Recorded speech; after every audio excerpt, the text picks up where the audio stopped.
ಹಾ ಏನಪ್ಪ ಅಲಂಕಾರ ಹೇಳ್ಕೊಡಿ ಸರ್. ಹಾ ಅಲಂಕಾರ ಹೇಳ್ಕೊಡಿ. ಯಾವ ಅಲಂಕಾರ ಬೇಕಮ್ಮ? ಪಟ್ ಅಂತ ಹೇಳ್ಕೊಡ್ತೀನಿ ರೂಪಕ ಅಲಂಕಾರ. ನೋಡಿ ಇಲ್ಲೇ ಗಮನ ಇರ್ಬೇಕು ನಿಮ್ದು. ಯಾವ ಅಲಂಕಾರ ಬೇಕು?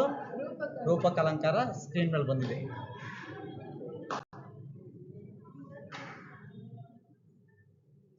ನೋಡಿ ಒಂದು ಚಿತ್ರ ಹಾಕಿದ್ದೀನಿ.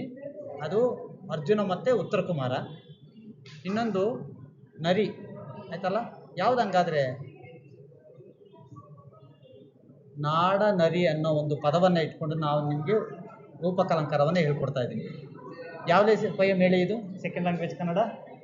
ನಿಟ್ಟೋಟದಲ್ಲಿ ಹಾಯ್ದನು ಬಿಟ್ಟ ಮಂಡೆಯಲ್ಲಿ ಅಂತ. ಇಲ್ಲಿ ನಾಡನರಿ ಅಂತ ಅರ್ಜುನ ಉತ್ತರ ಕುಮಾರನನ್ನ ಕರೆದಿದ್ದಾನೆ. ಇದೊಂದು ರೂಪಕ ಅಲಂಕಾರ. ಇದನ್ನು ಹೇಗೆ ನಾವು ರೂಪಕ ಅಲಂಕಾರಕ್ಕೆ ಬದಲಾಯಿಸೋದು ಹೇಳ್ಕೊಡ್ತೀನಿ ನೋಡಿ. ನೋಡಿ ಇದು ರೂಪಕ ಅಲಂಕಾರ. ಲಕ್ಷಣ ಉಪಮೇಯ ಬೇರೆಯಲ್ಲ. ರಿಪೀಟ್ ಮಾಡಿ. ಉಪಮೇಯ ಬೇರೆಯಲ್ಲ, ಉಪಮಾನ ಬೇರೆಯಲ್ಲ, ಎರಡೂ ಒಂದೇ ಎಂದು ಅಭೇದವಾಗಿ ಹೇಳುವುದೇ ರೂಪಕ ಅಲಂಕಾರ. ಗುಡ್. ಇದರಲ್ಲಿ ಉಪಮೇಯ ಯಾವುದು? ಉತ್ತರ ಕುಮಾರ. ಯಾಕಂದ್ರೆ ಅರ್ಜುನ ಉತ್ತರ ಕುಮಾರನನ್ನ ನಾಡನರಿ ಅಂತ ಬೈತಾ ಇದ್ದಾನೆ. ಉಪಮಾನ ಯಾವುದು? ನಾಡನರಿ. ಉಪಮೇಯ ಹತ್ರ ಇರೋದು ಉತ್ತರ ಕುಮಾರ, ಉಪಮಾನ ದೂರ ಇರೋದು ನಾಡನರಿ.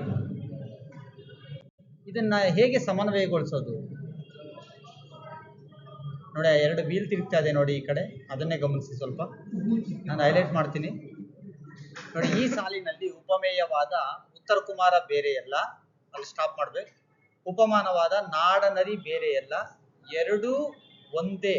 ನೋಡಿ ಎರಡೂ ಒಂದೇ ಎಂದು ಅಭೇದ, ಈ ವೀಲ್ ತಿರುಗ್ತಾ ಇದೆಯಲ್ಲ, ಅಭೇದವಾಗಿ ಹೇಳುವುದರಿಂದ ಇದು ರೂಪಕ ಅಲಂಕಾರ.